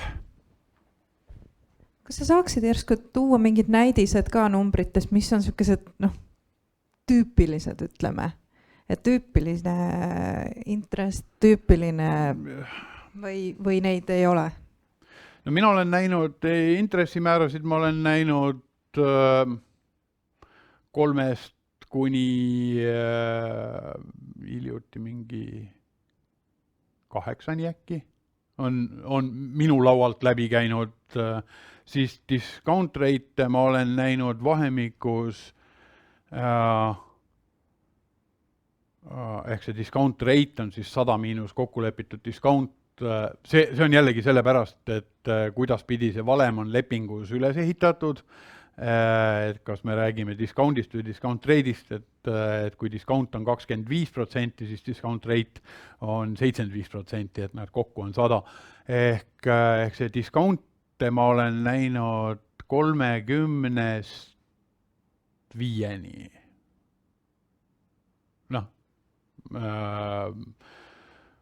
Jälle hästi palju sõltub sellest, mida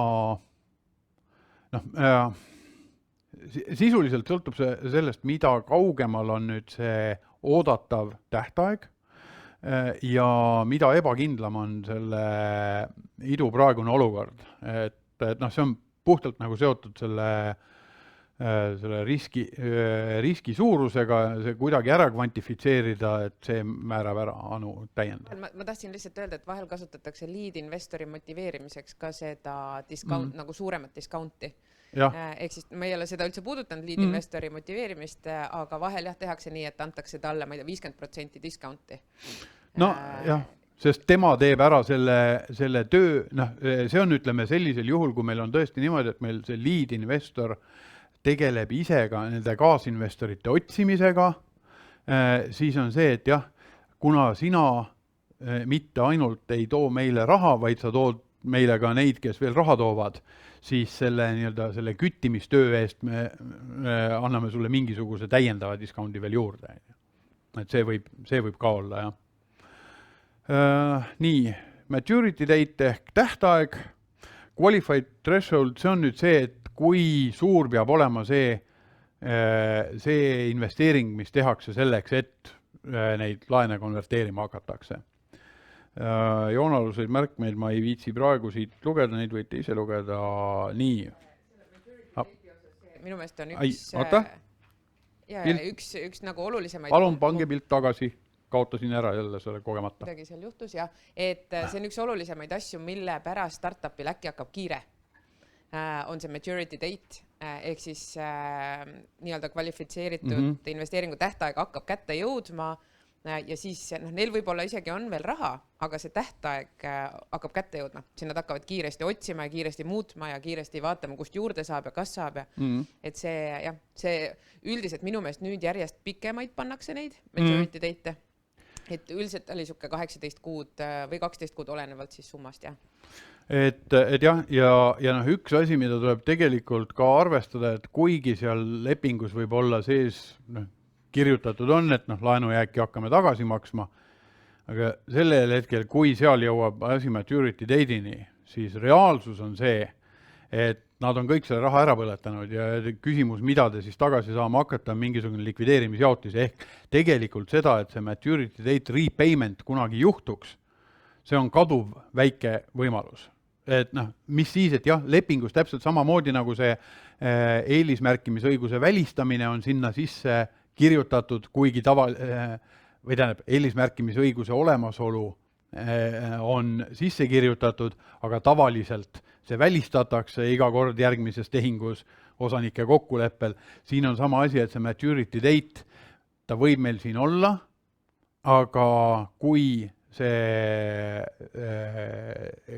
osanikud või need investorid laenuandjad leiavad, et nad tahaks selle laenu tagasi saada, mitte konverteerida, siis sellisel juhul selles olukorras pigem toimub see, et nad lepivad kokku selle maturity date'i edasi lükkamises ja kohustavad asutajaid otsima uusi laenuandjaid juurde, sest lihtsalt ei ole praegu kuskilt midagi võtta.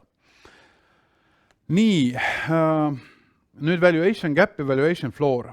et see on nüüd ka see asi, kui tuleb sisse see nii-öelda päris või see kvalifitseeritud investeering või see piisav investeering, no siis oli lihtne, see investeering tuli sisse hinnaga 1000 eurot euro kohta, teil oli mingi discount kokku lepitud, teie saate oma osaluse 800 eurot euro kohta, kõik on kena.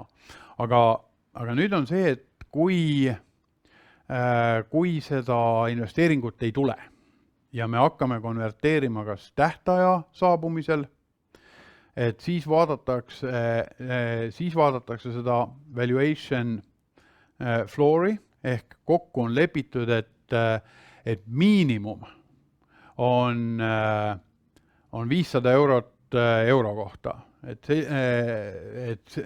Kuigi see valuation floor on mitte nüüd euro kohta, vaid kogu ühingu kapitalisatsioonis, aga nii-öelda loogika seletamiseks, valuation floor'i alusel määratakse ära see, mis on see kõige väiksem hind, mille pealt konverteerimine toimub.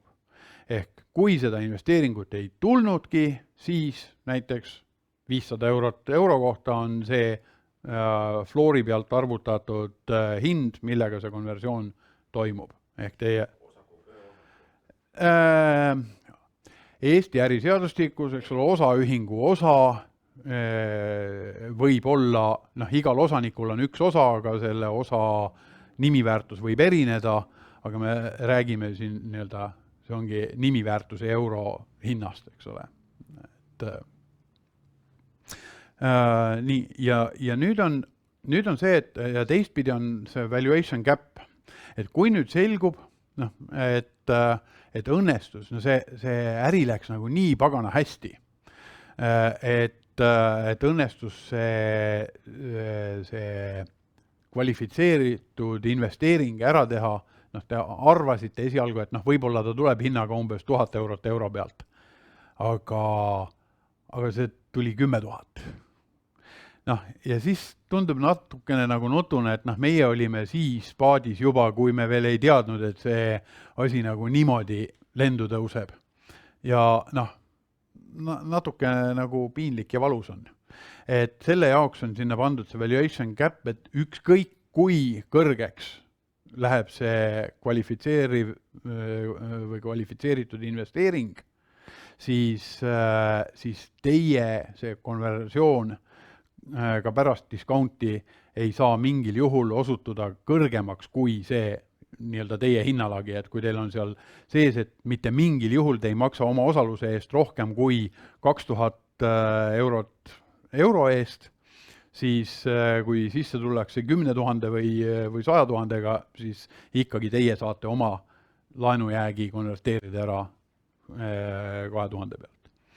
Nii, siis on konversiooni loogikad qualified financing'u puhul, siis see, et liquidity event, ehk siis kas seesama Google ostis targeti kõige teiega ära, et kas siis toimub konversioon või repayment, kuidas siis otsustatakse, ja maturity date või siis tähtajal jällegi conversion or repayment, et mismoodi see siis juhtub. Ja nagu öeldud, maturity date'i puhul praktiliselt seda repaymenti võimalust reaalsuses ei ole, sest startup on selle raha ära põletanud. Täiendavad õigused, siin võib olla see, et nähakse ette, et selline investor, kes on nagu mingisugusest kriitilisest summast rohkem, et kui ongi neid 5000 piletiga laenuandjaid on terve hunnik ja üks on mingi suurem, siis temal võib olla mingisugused eriõigused, näiteks, et nendele väikestele kärbestele ei anta mingit igakuiste raportite saamise õigust või mis iganes, et see võib olla nii-öelda suuremate laenuandjate erirõõm. Closing conditions, estimated signing, jällegi tavaline jutt, sama asi, et millised asjad meil peab olema enne ära tehtud, kui me päris tehingudokumentideni jõuame. Documentation, non-binding, governing law, samamoodi nagu nad olid equity term sheet'is. Ja siis allkirjad ja kogu see lõbu. Ühtlasi, jah, see ongi praegu, me oleme ilusti ajas ka, et Anu kontaktid on teil olemas, Peeter Mõtsküla on minu nimi, kes siit ei jõua neid üles kirjutada, aga nime mäletab, siis Google is your friend, Google teab, kes ma olen, kuidas mind leida ja slaidid on teil juba seal minu meelest kirjaga kaasas ja kui veel ei ole, siis ma need kindlasti saadan. Aga küsimusi? Või natuke aega siin diskuteerida? Jah? Ja. Mul on küsimus selle Goodleaveri kohta, et siin on kirjas, et turu hinnaga ostetakse siis välja. Väga hea. Super hea küsimus. Mis on turuhind? Sest see ei ole ju vabalt kaubeldav ühing. Turuhinnaga on see, et mina oma senises praktikas on jõudnud selleni, et see turuhind on viimase seni lõpule viidud raundi see valuationi põhjalt arvutatud. Et ega sul ei olegi muud paremat hinda ei ole, sellepärast, et seal võib muidugi targutada, et selles raundis osteti eelisosasid, aga siin nüüd on nagu mingi tähendab, siin võib nii ja arvutada ja lõpuks praktikas kipub seal olema mingisugused sellised kokkulepped ka, aga ütleme selline poolpark, enam-vähem ainus ongi see, et viimase lõpule viidud raundi hind on, ütleme, selline hea indikaator. Aitäh! Mul oleks küsimus sellise võib-olla advokaatide kogukonna omavahelise koostöö ja selles võtmes, et praegu oli meil ettekanne enam-vähem natukene investorite vaatest, aga pigem nagu neutraalne. Et üldiselt peaks kedagi esindama. Ja arvestades, et Eestis on väga läbi põimunud ja selline aktiivne kogukond, et kas sa saad kuidagi avada seda praktikat? Saan ja sain küsimusest aru. Eks mis seal salata, see on ka meie oma büroos. On niimoodi, et meil on need nii-öelda klassikalised tehinguadvokaadid ja see on need startupi mehed. Mina olen see startupi mees, eks ole. Klassikalistel tehinguadvokaatidel kõigepealt vaadatakse, et nii, et kas ma olen nüüd nii-öelda ostja või müüja poolel. Ja siis hakkame seda lepingut kirjutama ja hakkame seda kirjutama selliseks, et ikka kaitseme nagu oma kliendi tagumiku võimalikult hästi ära ja siis teise poole advokaat teeb teisele poole tööd. Lõpuks jõutakse ikka kuskile mõistliku keskkohta kokku. See startupi punt on aru saanud sellest ja siin on Trinity, Hedman, Ellex, Sorainen, Cobalt, siin on nagu kogu, keegi oli Njordist mu mäletamist ka selles mudeldokumentide väljatöötamises osalenud. Ja ka need advokaadid, kes on selle startupide dokumentide koostamisega tegelenud, on aru saanud sellest, et meil ei ole mõtet lolli mängida, kulutada oma aega ja kliendi raha, kui me lõpuks jõuame ikkagi nagu kuskile sinna keskele kokku. Paneme parem paika, töötame ühiselt välja sellised lepingud, millega me teame, et me oleme kokku leppinud, et need asjad on mõistlikud, et see on nii-öelda erandjuhtumitel võib sealt kõrvale kalduda, aga see on lõppkokkuvõttes see lähenemine, et tõusuvesi tõstab kõiki paate. Ja jah, loomulikult, eks ole, kui nüüd mingi eriti kaval investor tahab sellele asutajale mütsi pähe tõmmata või eriti kogenud asutaja vaatab, et siin on meil mingisugused väikeste diivanukikestega sellised alustavad inglid, et tõmbaks neile mütsi pähe, sellisel juhul võib jällegi, eks ole, see advokaadist abi olla, et sinna nendesse mudeldokumentide põhjalt ei tehta mingisugust nagu väga vasakule ära soga kokku, aga see on sama asi on teine koht, kus hästi palju kasutatakse mudeldokumente, on rahvusvaheline logistika. kõik need Incotermsi tarneklauslid, kui sa ütled, et see hind on määratud SIF Tallinn, siis see tähendab mitte ainult seda, et seal hinna sees on see cost, insurance and freight, vaid ka seda, millal läheb üle juhusliku hävimise vastutus, see on terve soust mudel või seda nii-öelda standardtingimusi on all. See moment, kui läheb konfliktiks, eks näiteks jõuab matööriti teid, raha pole koos ja siis ühed investorid tahavad ühte, teised teist, et kas seda lahendatakse niimoodi, et iga investor siis räägib enda muredest otse startupiga või see on mingi ühisotsus või kuidas see moment? Reeglina on seal sees ikkagi just nimelt see investor majority ehk investorid otsustavad nagu kamba peale omavahel ära ja sisuliselt kuhu maale nad on selle majority pannud, reeglina istubki see, et üle 50% investoritest ja siis mitte nendest peadest, vaid nende investorite kaal arvutatakse nende investeeringu suuruste järgi. Ehk selle alusel siis enamus hääletus ja kui enamus otsustab, et me lähme niimoodi, siis nõutakse see sedapidi välja. Investor, kes juhib. Üks moment, ma võtan selle Zoomi küsimuse ka siia vahepeale. Siin on tegelikult 2 küsimust. Ma võtan selle, mis tundub natuke nagu võib-olla tugevam, et millest siis alustatakse läbirääkimisi, kes kellele mida saadab, kuidas see esimene samm käib ja teine küsimus on see, et mis saab, kui on ülemärkimine. Kuidas siis asjad jaotatakse, kes saab eesõiguse, kes ei saa ja kuidas see käib? Kust läbirääkimised algavad, kes alustab? See on case by case, see on umbes samasugune asi, et kuidas tüdrukutega tutvuda, et kas nemad peaksid minu poole pöörduma või mina nende poole, et see, kellel huvi on, see läheb ja räägib ja selles mõttes soovitan jällegi neil Espani üritustel käia ja network'iga ja te saate võib-olla kuulda, et keegi teine on kuskile investeerimas, äkki kannataks sinna kaasa minna.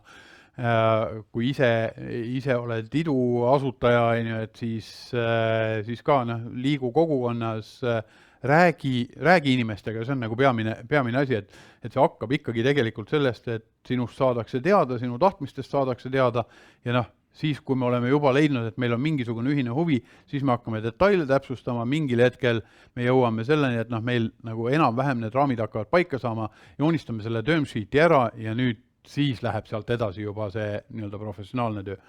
Nüüd, mis ülemärkimisse puutub, kui me oleme kokku leppinud, et me teeme selle, jällegi, kuna term sheet ei ole veel siduv ka mitte selle tehingu mahu osas, eks ole, siis senikaua, kui meil on term sheet olemas, et me kavatseme praegu tõsta 1 miljoni ja nüüd selgub, et aga üks kaasinvestoritest avastas, et ma pidin küll tulema 100 000-ga, aga mul see asi tundub nüüd due deal'i käigus, ma olen avastanud, et see on ikka palju ägedam, et ma tahaks tulla sinna 300-ga, et mul on nagu see võimalus olemas.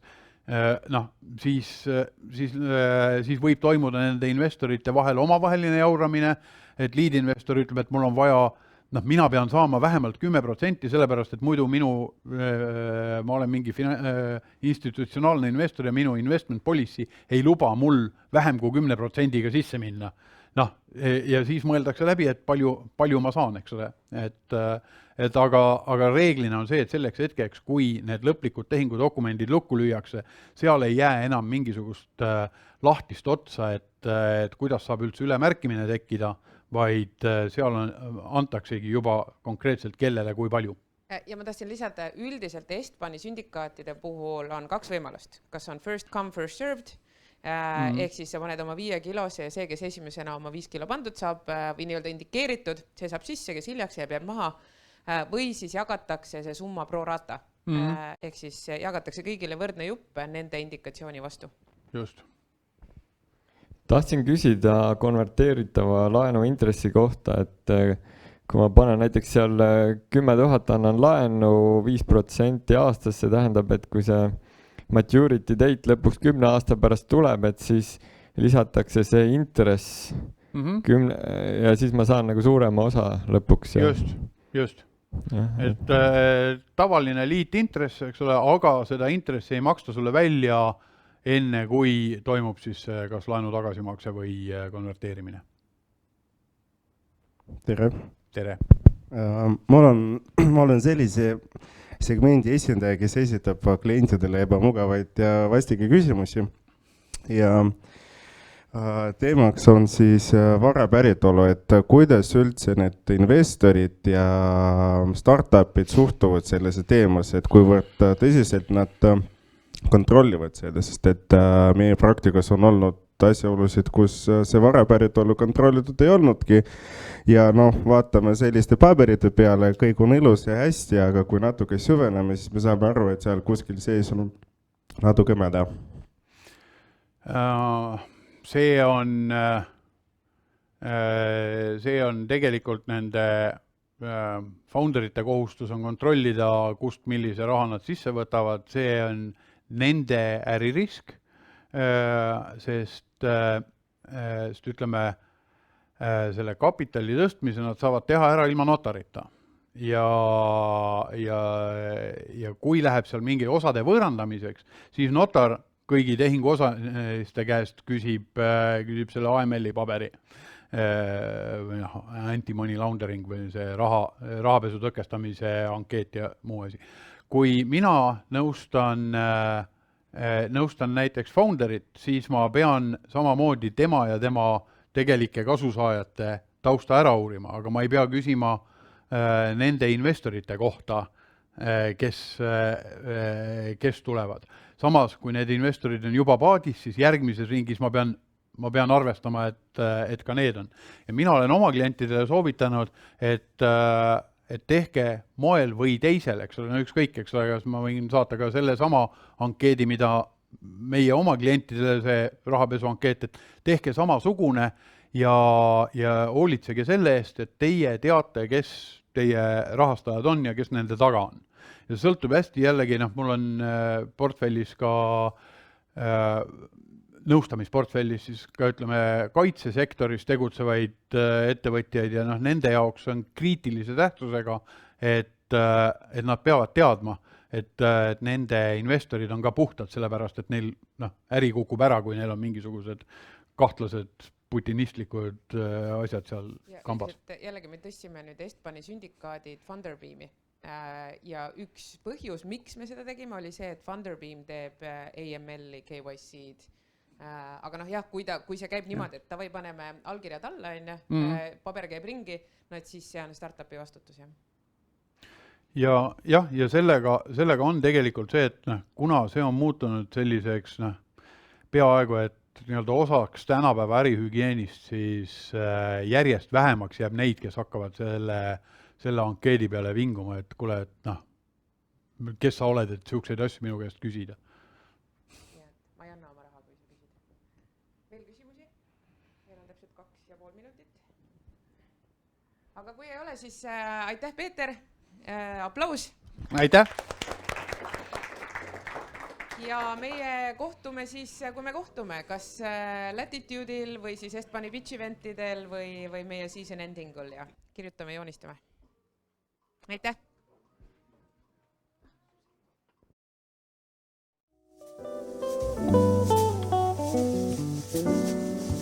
Thank you.